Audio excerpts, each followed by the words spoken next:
Good day to all employers in Hong Kong. My name is Lordeline Kalingayan, 32 years old, 145 centimeters and 58 kilograms in weight.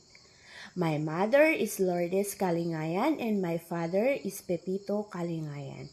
They are both farmers.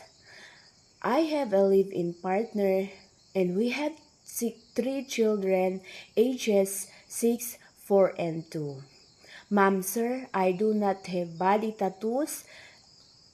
I do not have serious illnesses. I do not have skin diseases, and I do not smoke.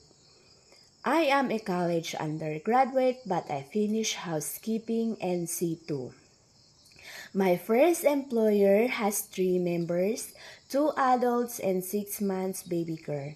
My duties are to take care of the baby, cooking, cleaning, ironing, car washing, pet caring, and grocery shopping.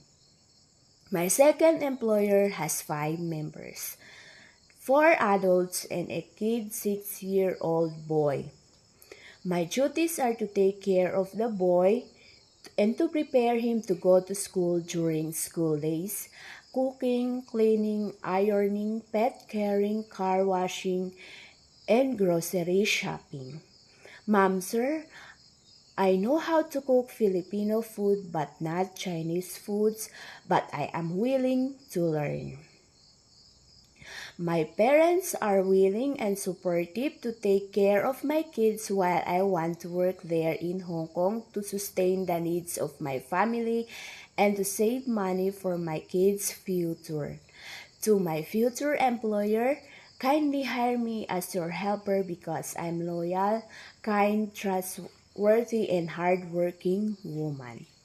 I promise to do all my duties and responsibilities responsibly. Thank you, and I'm looking forward to work with you as soon as possible.